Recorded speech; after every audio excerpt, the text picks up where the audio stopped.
So, Jem, today we are here with... Who have we got today? Right, so photographer, okay, which I think is what a lot of people know him as, but they may also know him as... my alter ego. The alter ego. So I would guess we've got the Bond-alike photographer extraordinaire. You've given it all. Everyone now knows. You've given it away. Well, you gave it away just by walking in the room, looking the way you look. You're too kind. You're too kind. Without further ado, Steve Wright. Woo! Hello, you two. How are you? Really good. Excellent. So yeah, and then not Steve Wright in the afternoon, right? I guess you've heard that once or twice. Do you get that a lot? It used to be. It used to be a really good intro because you used to turn up when I was doing a job and I said the name Steve Wright. Oh, what, in the afternoon?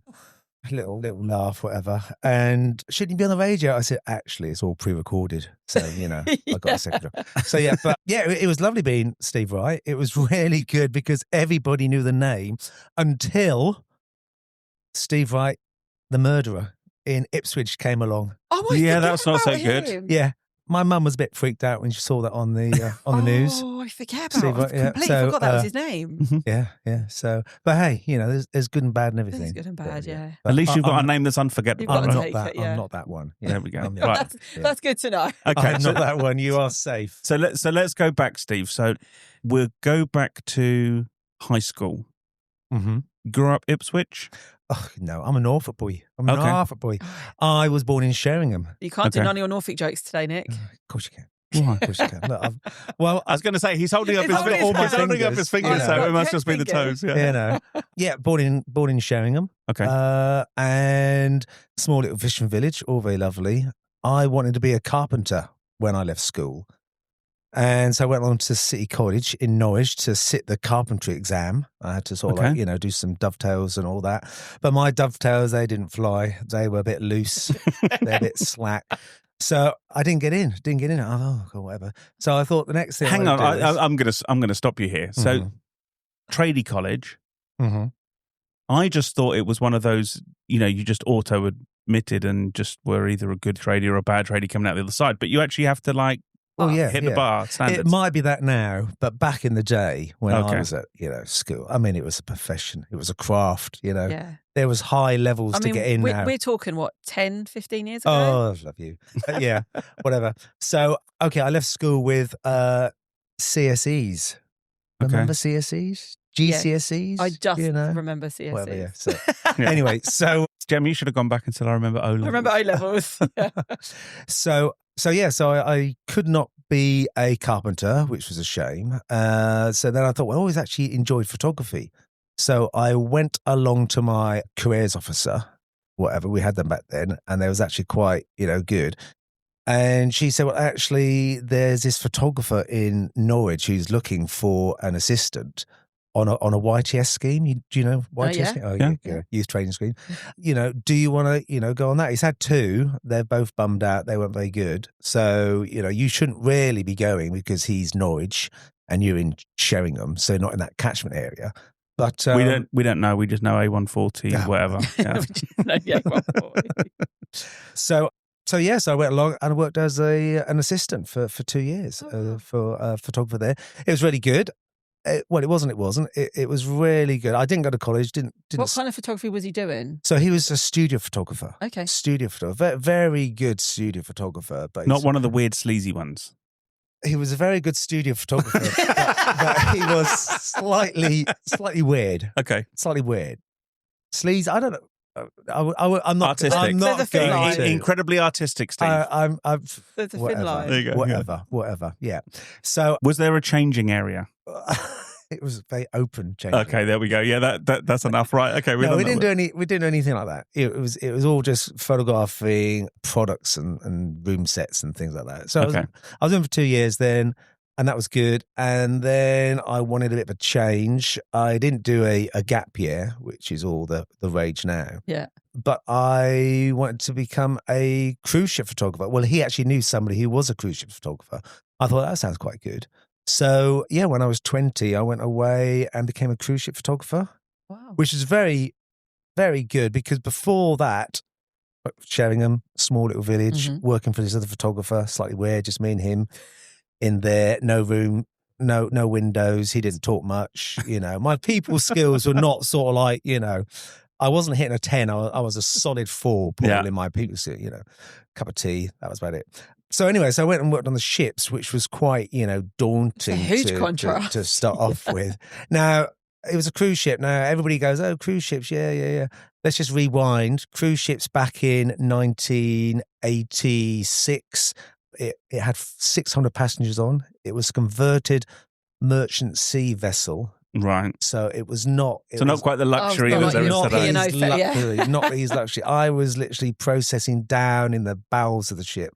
It was nothing. I mean, everything was manual. I had to process the pictures myself in a So I'm system. guessing, for those idiots and me that don't really understand a cruise ship photographer, I'm guessing you're not just there taking photos for the promotional literature. You're taking photos of guests to try and sell them back to the guests. Correct, yeah. Okay. Cruise ship photographer is changed nowadays. Back in the day, though, it was 3 and 4 day cruising. So we did a 3-day cruise and then a 4-day cruise. We were sailing out of Piraeus in Greece, Athens, then they went to Rhodes, Santorini, Patmos, Mykonos, and every now and again we went up the Bosphorus to the Istanbul. Yeah. And so in 3 days, you walk on up the gangplank. I take a picture, with a little, the life rink there, where I literally just sort of that's the name of the port it was. It looked very basic. Anyway, you walked up there. I took a picture.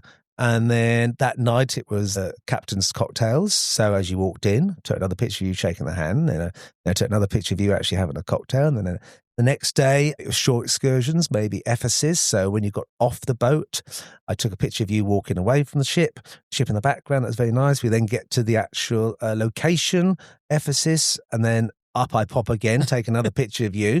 You get back on the ship, then it's Greek night. So in Greek night, we have 2 dancers outside as you go into the restaurant. I take another picture of you there.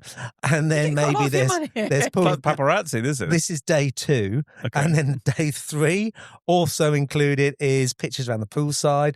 We also have we had a cuddly bear that went round, jumping people's laps, took pictures there. And then the last night we did portraits around the tables, everybody, and also group shots. So in typically 3 days, I would take 7 pictures. So the first one you'd love. Mm-hmm. By the time I got to picture number 7, you just had enough of me. Sick of me. Not you again. There we go again, whatever. And then we would have to then go and process them that night and then sell them the next day in the actual shop. And the position of our shop on the ship wasn't that good. It was on the opposite end to where people was leaving to get off the ship. And it worked well. It worked on a franchise system. So there was 600 passengers. So each day basically cost me $1 per passenger per day. So $1,800 for 3 days. And that included my board on the ship. It included all the stock I was using. It included the cut to the ship, cut to the company. And anything over $1,800, that was my wage. My wage. Anything. And what was an average? An average is $1,800. Nice. To be fair, it's one of those jobs that are very up and down. I mean, it could go very well and it could go very bad, And it's usually the last shop of the day where you'd actually make your money. You work up all week or 3 days to actually, hit that 1,800 target.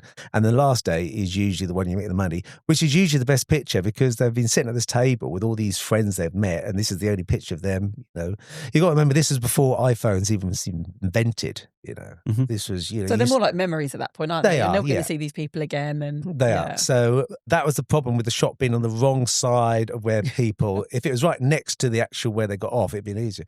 So it's like when you leave a supermarket and you've got the chocolate right there at the till. It's not gonna. It's what you need, isn't it? That's why they didn't put it in the back corner. Yeah. So that was that. And sometimes you can make, $100. Sometimes you can make $500, whatever. Yeah. We were the best, we was the best paid people on the ship because you had the croupiers, you had the hairdressers, you had the dancers, all that. The DJ, she got £50 a week. That's all she got for working on there, including the board and leisure. So were you the only photographer? So there's 2 of us. There's 2 of us, yeah. Okay. So I went on as a number 2 to start off with. My boss, he was he'd been there a long time. He knew all the tricks. He knew how little to get away with, how much to drink. And after about 3 or 4 weeks, out came the troubleshooter from the company back in England and said, "Well, we're moving you to an even smaller ship." There were smaller ships back then. "We're going to promote you to number 1, and we're going to bring on another number 2. Okay. So that's okay. So they brought on this chap from Liverpool, tall as anything, fresh face, whatever, right Liverpool accent, nice as pie in the first week. 4 weeks down the line, 5 weeks down the line, he turned into, I don't know, like like somebody out of the Hacienda. I mean, he was full of it, whatever. "Hey, Jim, mate, whatever. Why are you doing this, mate?" Sorry, tell me. I mean, he resented the idea that I only had 4 weeks, knowledge over him, but I was the number 1 or whatever. And anyway, so that job, it didn't teach me much about photography because it was all F11, flash set on there, stand there. It was all, rinse and repeat every time. Yeah. But it did teach me a lot about how to talk to people. Deal with people. Yeah. So you've now gone from a 4 out of 10 to an 8, 9 out of 10. I was hitting a good 7.5. Oh, okay. 7.5. Yeah. Okay. Very modest. So you came off the ships. Came off the ships. What was the next thing for Steve? So came off the ships, and then I went back. I did a bit of assisting for my other photographer. I also did a bit of specialist decorating back in the day. Can you remember rag rolling? Oh, I don't know. Oh, I'm looking at you like I remember Rick rolling, but that's more recent. I don't know rag rolling. Rag rolling, marbling, these are specialist painting techniques. Okay. Basically get a rag and just roll it up the wall. Okay. Yeah.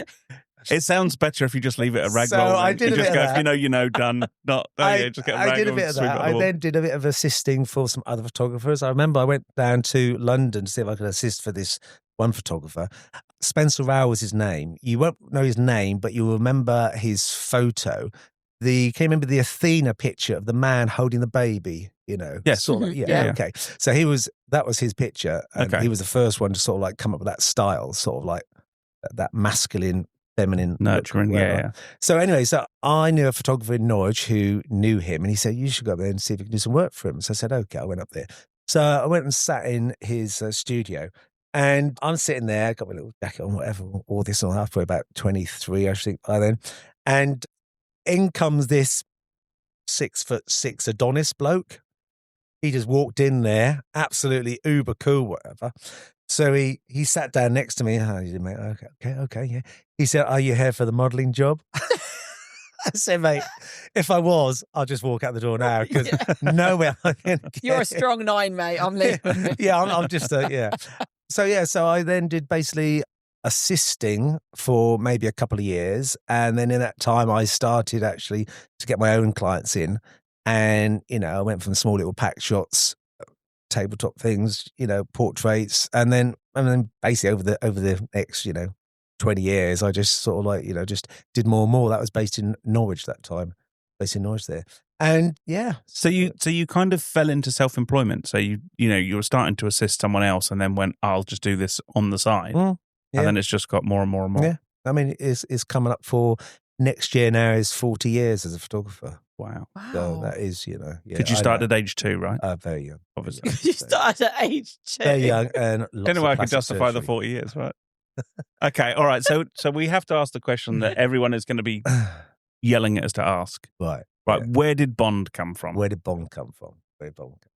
Okay, so Because at some point in this 20 years of at some point, this has happened. So life was, going on fine. I was with my first wife then, okay, and we went and saw Casino Royale, the Bond film actually in the cinema, and it was only after we actually watched it, she said, "Actually, you do look a bit like Daniel Craig."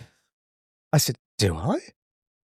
I couldn't see it. I mean, it's not a bad one to have a lookalike to, right? Yeah. It's better than Jaws, isn't it? Yeah, that's it. So she said, "You do look a bit like Daniel Craig. I think we could get you some work." Is it first wife? Because you didn't say like you look like Pussy Galore or something. No? First wife.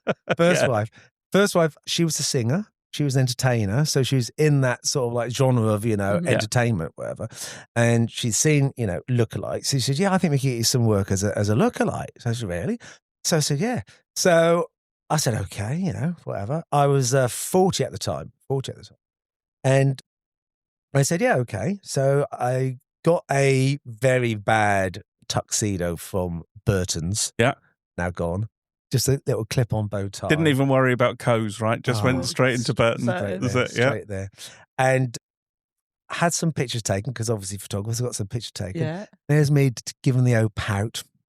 With the shades on? Oh, I didn't have the shades back then. No, Okay. I didn't have the shades back then. I just had a shirt that was probably one size too big for me. So a bit loose there. A little clip-on bow tie. Clip-on bow tie, whatever. With the gun finger. You know, just trying to do it, whatever.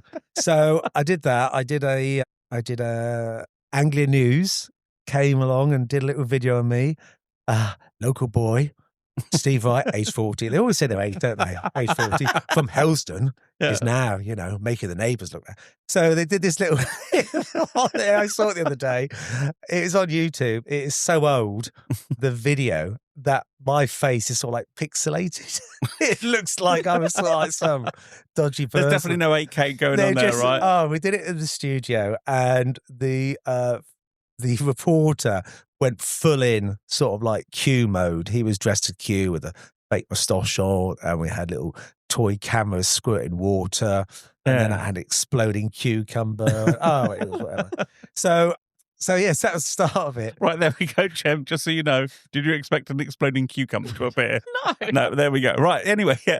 So started doing that, and then I sent some pictures off to some, lookalike agencies, and actually got some replies. Were you feeling yourself at this point? Were you thinking, do you know what? I actually do look like him. Not really. Not really. So you were never on board with this. My dad said, son, I can't see it myself, but if people want to hire for that, you go for it, boy. So I said, okay. So I sent off some pictures to some different agencies, and literally within a month, I can remember when I got my first proper job in, I was in a car park in Bristol. Mm-hmm. I was doing a photography job for BSM, photographing some of their cars. I got this call in, and it literally said, right, we've got this job. It's in Monaco. It's in a couple of weeks' time. You're going to, fly over there. Are you free to do it? This is ridiculous. Yeah. God, that escalated quickly. It did. It was very Anglia News, Monaco. Whatever. Yeah. I didn't expect that. So I went over there, and I was in this. This was probably, what is this? This is 2007, I think. Probably just before the crash. So this company took over this whole resort, whatever, and there was me, there was Odd Job, there was Blofeld, there was Sean Connery, there was a Shirley Bassey, there was Jugglers. I mean, it was a full-on works. And this is my first time, doing a gig abroad, whatever. And I went there, and I was outside the room. Each room was themed. The World Is Not Enough, Piers Brosnan, whatever. Yeah. Doesn't really matter. And I was standing there in my tux. And was it still the Burton's one? It's still the The Burton's one's gone to Monaco with you? No, hang on. No, it wasn't actually. Okay. It wasn't, upgraded. because I invested in a decent one. Okay. And also I invested in an acting lesson. Okay. Because I mean, I'm guessing the Monaco job wasn't like, oh yeah, we'll give you 50 quid to show up, right? No. It was a decent, decent chunk of change. Yeah. Okay. You've got to upgrade the suit at this point. Yeah, you've got and to get the shades. Did we have shades in? No, not the shades, but I got the watch. You got watch. I got a knockoff watch from China. Okay. Nice. Right, Yeah. good. Yeah, Okay. so I got that, and I've got the suit. I got Kurt Geiger shoes. Yeah, Jeeves and Hawkes tux. I think it was about £700. Back then. Wow. Bit of Yeah. money. I thought, if I'm going to be in Monaco, I can't turn up there. You can't. But In Monaco, you £50 can't do birds. it. you can't. So anyway, I'm standing there looking like that, and it was sort of like doors open at 7:00, and I'm just thinking, oh my God, what am I doing here? I don't know what I do. I don't know what I do, really. I'm just, name's Bond, James, Yeah.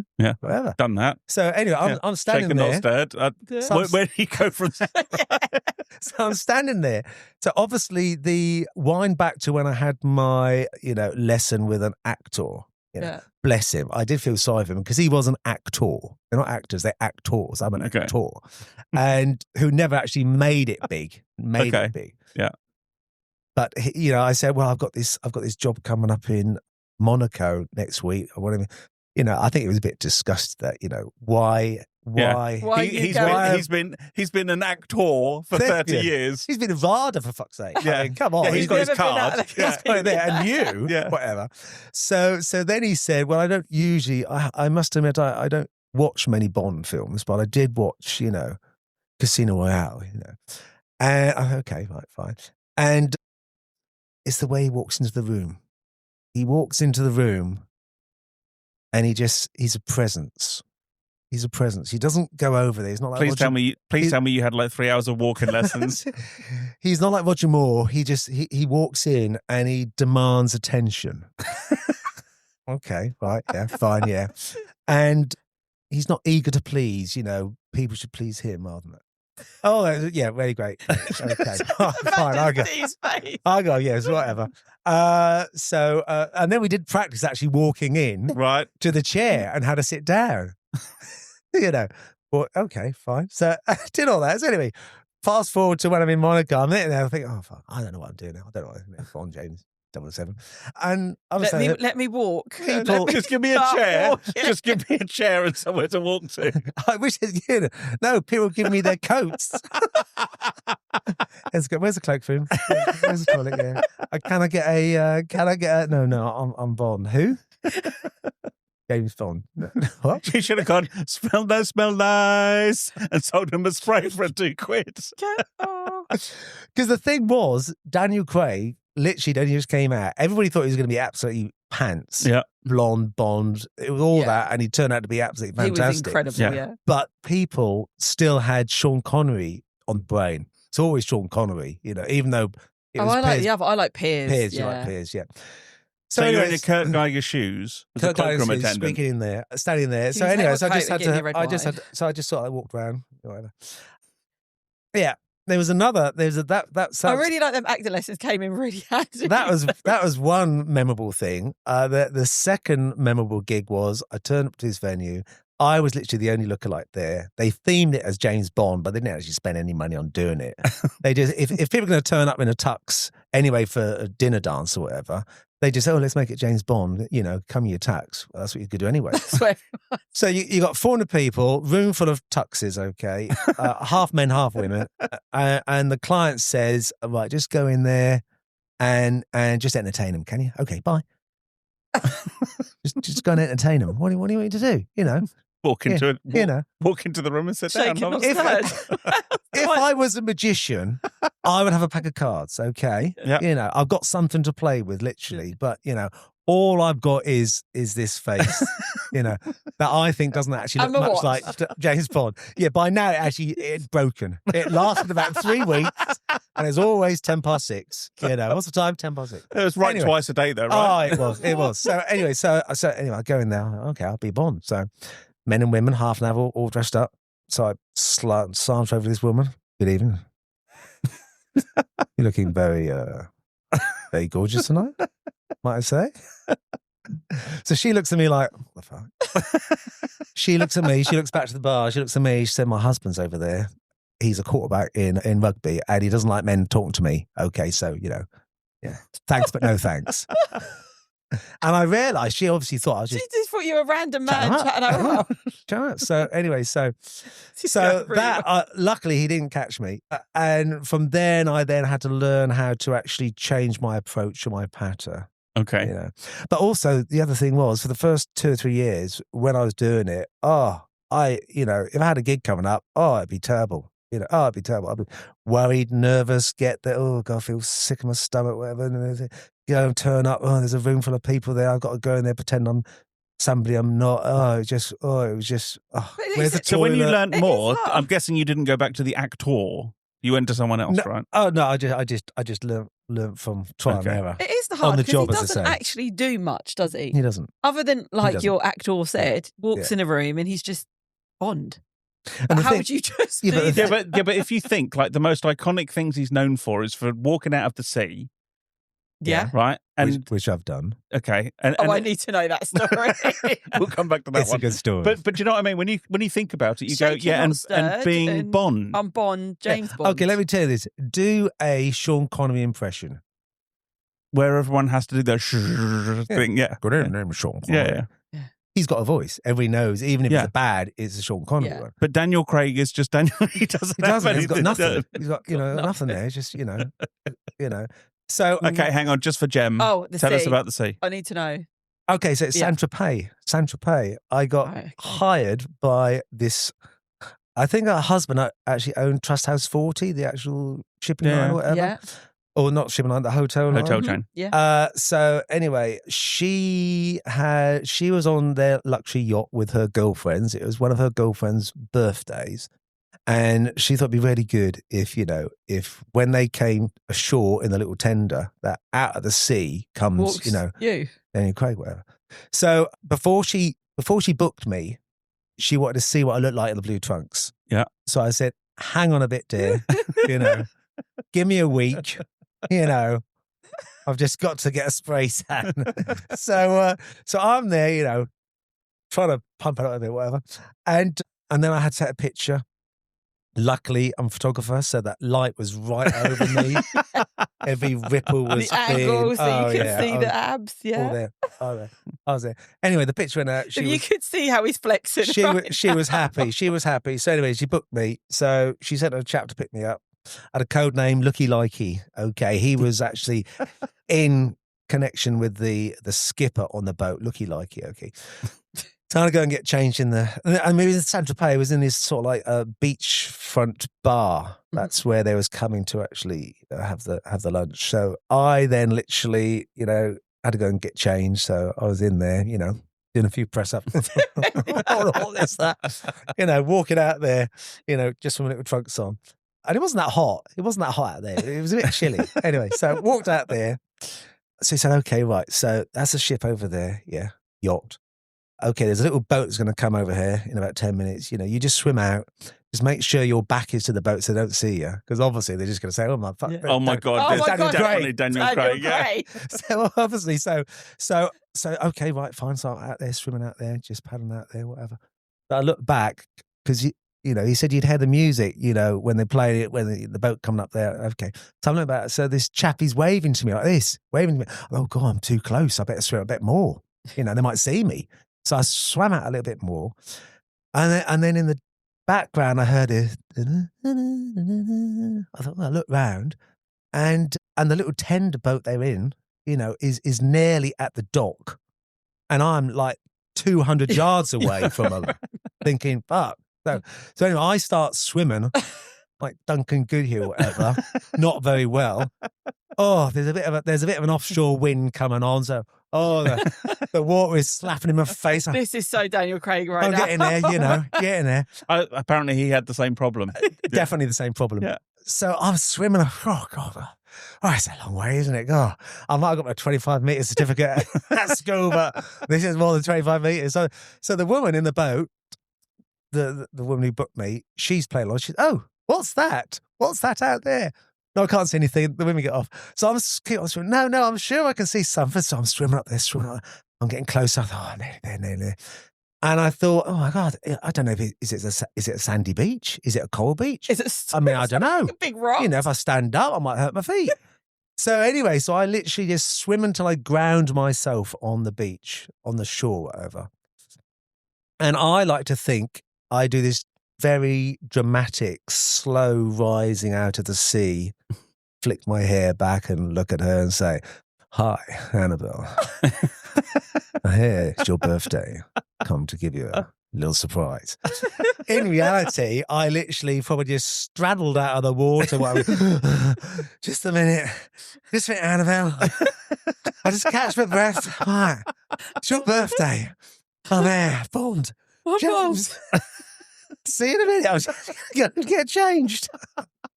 So anyway, so Annabelle at the moment, she's shocked, hasn't got a clue who this man is, whatever. Who is this sexy man that's just come out of the water? So they go and sit at this table. I go back up to the toilet. It's got borderline rub myself down, put my tux on, then I walk around the table. Of course, it's Bond, James, whatever.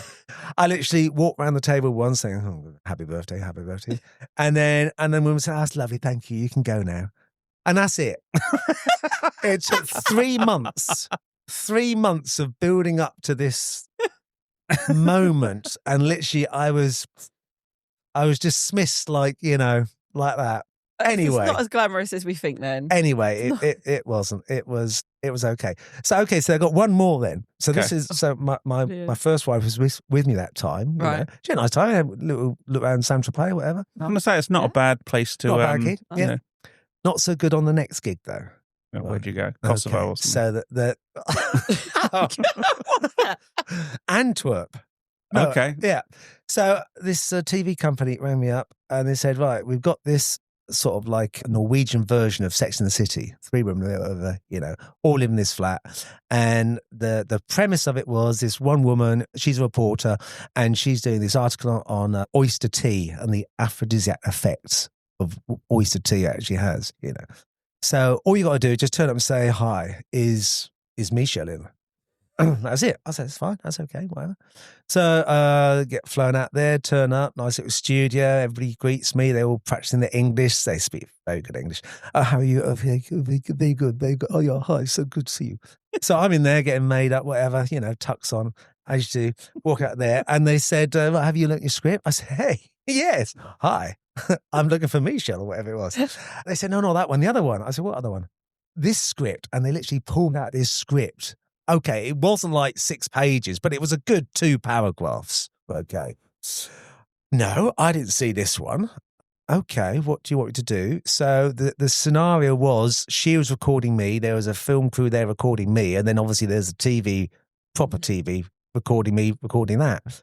So I had to sit down and I was like, we must have done 6 or 7 takes, you know. It was okay. I got through it, but it wasn't great. You know, it was not a one-take wonder. Wasn't polished. It wasn't. Yeah. Now the chap who gave me my teaching acting lessons, he would have done it like that. Yeah, but not me. Anyway, so that was tick. That was all done fine. The second one is okay. Now you're going to knock on the door, and now's your line. Hello, can I see Misha? Yeah, knocked on the door. Fine. It's good. Okay, just break for lunch now. I had a bit of lunch. Came back. You know. Wife's there. She's got a little camera, taking a few little pictures for the scrapbook. Oh, you're so very good. Very good. Okay. Get back in there. And we've just got one more scene, okay? You know, bearing in mind that I've been in a tux every single scene. You know, that's all James Bond wears. Apart from the magazine in the actual room that in this apartment set up for these things. And fuck me, there's me in my blue trunks. Oh, no. Goodness knows how they got that picture. But so they mocked it up this like OK magazine. Oh, Daniel Craig's going out to sea. Well, okay, right. So anyway, so the director said, right, just come in here, just sit down on the settee, can you? I said, fine, yep, sit down. I said, last shot of the day. Right, oh, no problem. Sit down on the settee. Yeah. Maybe you just want to lay down on this chaise longue. Okay, right, lay down, fine. So I'm laying down sort of like on this settee like that. Is this with your trunks? No, I'm in my phone. Okay. No, please, come on. It's not that type of... He's got his Kurt Geigers up on the chaise lounge. Yeah. So I'm lying down on there and they said, okay, yeah, maybe just undo your tie a little bit, you know, just loosen. Okay, fine, whatever. And then, right, we're now bringing in the actress, the one who's doing the, you know, the thing about the oyster tea and aphrodisiac effect, whatever. And she's going to come into you and we're going to be on the other side of that sort of like French door over there, just sort of like spying through it. You've got a lens there, looking through there. Okay, she's going to walk through. Fine, okay, so in she walks through. Okay, so are you ready, Sophie? Yeah, fine. And then she hops on top of me, straddles me. I thought, hello, this wasn't in the script. I missed this part. Yeah. There's a whole other script for this one as well, right? My wife was taking some pictures there, and then suddenly she just stopped. Yeah. Right. And then she sort of went around the back. And this is first wife, right? First wife. Yeah, not surprised. So I went around the back there. So anyway, so I said, oh, hello. And so the director said, okay, yeah, so it's just a little fun thing, okay. So the aphrodisiac effect, okay. So basically, you know, you've had a cup of tea and you've gone, woohoo, whatever, and she's jumped on top of you and she's just grabbing your bow tie and just sort of like flossing you a bit with it. So she's flossing me with this bow tie. These images in my head. And you've just got, okay, whatever. Thinking, oh my God, my wife's other side. No way can I enjoy this. Yeah. You know, I mean, I'm just thinking, enjoy being flossed. So right, fine. Okay, so are we good for a take? Yeah, okay. So are you ready for a take? Yeah, let's go. Let's get it over with. So okay, action, and then she takes the top off. Now, okay, She has a bra on, thankfully, but still, I was a little bit shocked. You know, she took her top off in there, straddled over me, flossing me around the neck with my bow tie. I'm going, oh, it's so good, it's so good. And I'm thinking, this is, I'm going to get murdered for this. Anyway, the take went really well. They were very happy But I'm with sorry, it. this is so Bond. It was very, very well. It was so they were doing all this. So so afterwards, thank you very much. People were like, very good, very good. You and your wife, your lovely wife. So anyway, she hadn't spoken. My wife hadn't spoken to me, since, and I'm just, I didn't see it in the script. I know, it wasn't your fault. I didn't know. I didn't know. I couldn't say no, could I? No. So anyway, we went out of there, and yeah, it was a cold. It was a cold wind blowing. It was a cold Norwegian evening. That was So that was another memorable one. Yeah, Brilliant. as well as being actually, in a Bond film starring opposite Daniel Craig. Hang on. Yeah. No. Yeah. So, No. Did you know that? I didn't know that. No. So, okay, when we went and saw Casino Royale, the first one, Yeah. I thought, God, that'd be really good if I could get in there, as his double or something, his stunt double, or love double, or any double, whatever. Yeah. So I looked on the credits and saw what the casting company was. It's called Mad Dog Casting. Got in contact with them. How goes on your books? Yeah, I went on their books. I did a couple of little things with them. I did one. Can you remember? Was it Spooks? Spooks, the TV Yeah. show. Yeah. So I did. I was a captain on an airplane in that, and the airplane actually. It's all connected. The airplane we was doing the filming on was the airplane you see. When Top Gear did their original car going around the racetrack, Yeah. And in the background, you also saw this sort of like 747 was always it in was the on background. it was on a disused airfield, wasn't it? Yeah. So actually, that was the actual plane that was used in Casino Royale. At the beginning when they were going to blow up the plane. Yeah. So that's the actual one they actually used. Wow. And the chap bought that plane, flew it in there. And then they did all the filming of it. I think it was set in Miami, actually. They did it around the airport. Anyway, the chap who owned the plane turns out to be the man who does anything that flies in a Bond film for the last 20 years, he's supplied. Helicopters with Halle Berry in, and all this and all that. So I was at the top of the stairs, waiting to come down. It's a hostage situation. I wasn't a hostage, but so he had his little 007 hat on, whatever. So I thought, hello, did you know I'm Bond? Oh, yeah. You sure? So he said, okay, yes. He said, well, I know Barbara. I know Barbara and Michael Broccoli. Oh, do you? Oh, yeah. I'm gonna see them for lunch. Give me your details. I'll drop them in with them. What bizarre! Wow. I'm going to be on that Bond film, whatever. That didn't happen. But what I did do is I did get 2 days filming on the new Bond film, which was Quantum of Solace, which was done at Pinewood. Turned up there.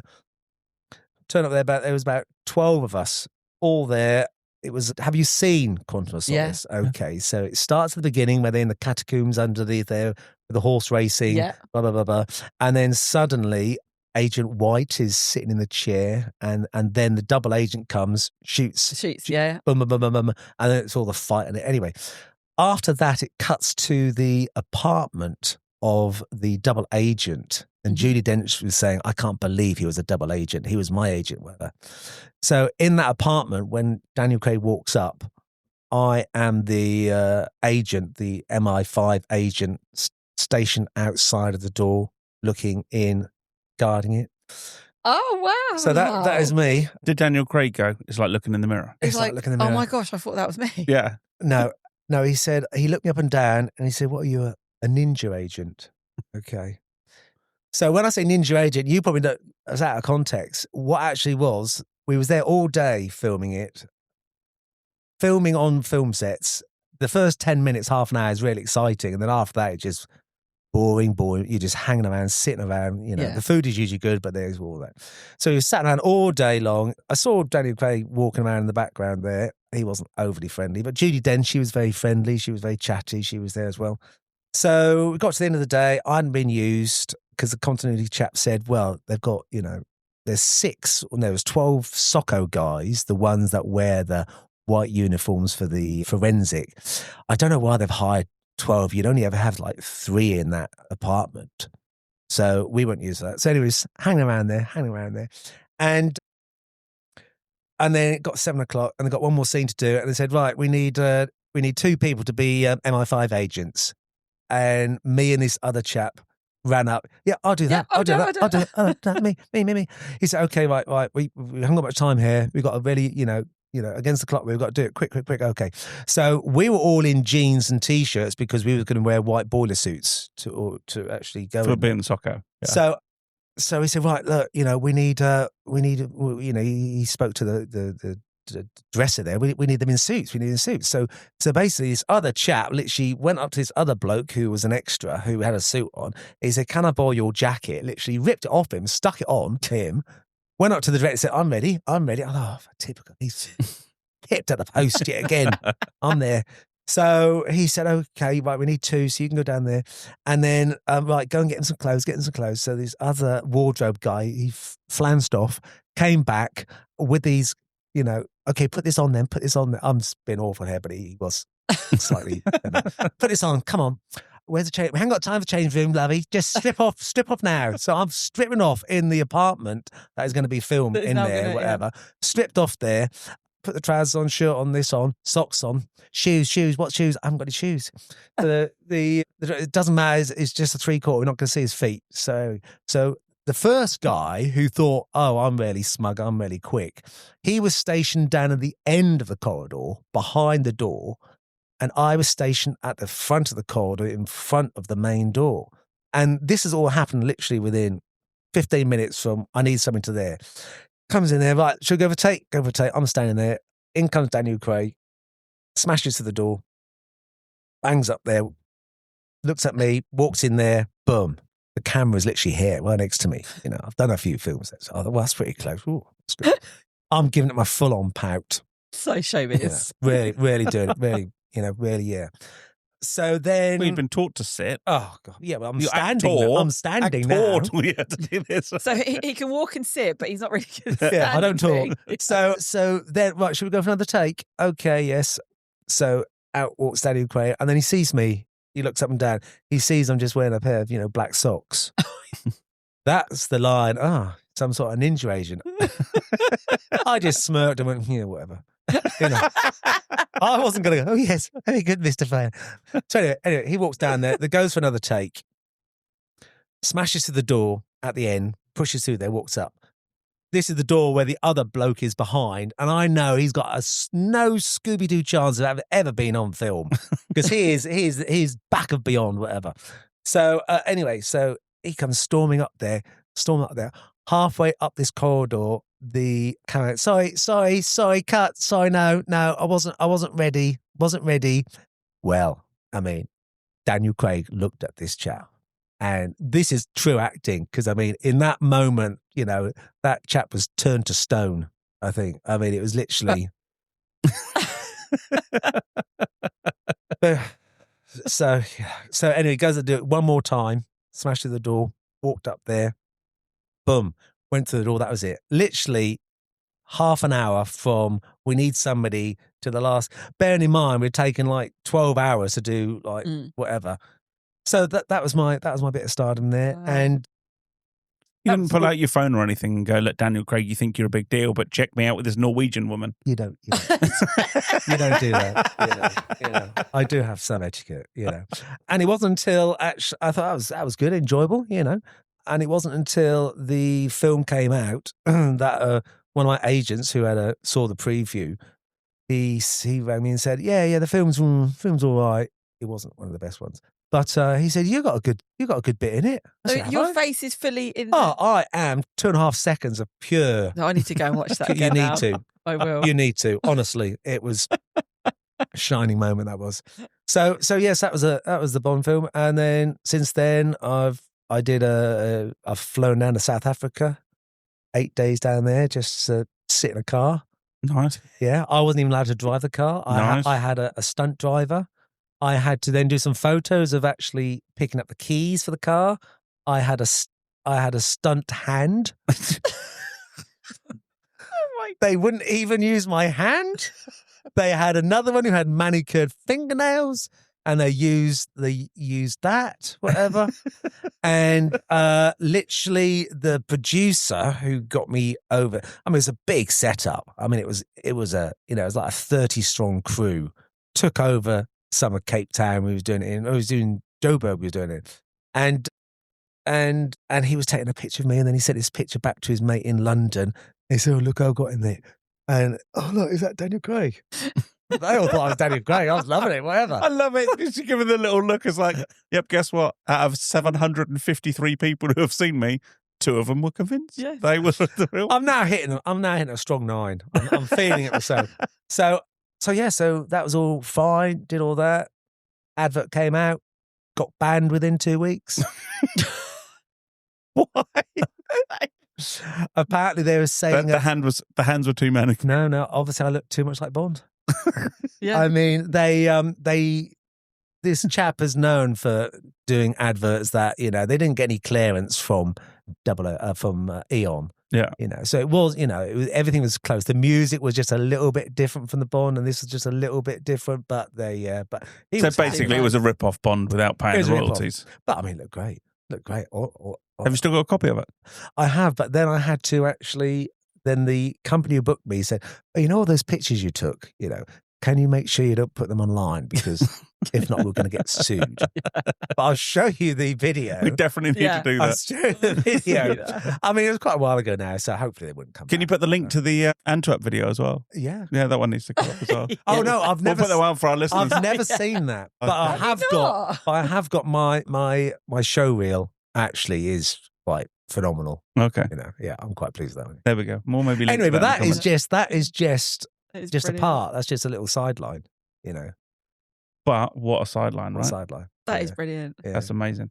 So are we talking about business? Do you want to? No, we're done now. Is that it? So we're done. Yeah. We're done. At the end of the day, I think when you've hit that, When you hit that- crescendo, Yeah, that crescendo. that's it. It's only downhill from now. Yeah. Well, So yeah, Steve, thank you so Brilliant. much for coming Thank on. you so much, Steve. It's been amazing. you were recommended as a top quality guest, and you have exceeded expectations. top drawer. That's it. Great stuff. Steve, thank you so much. Thank you. Cheers. Thank you.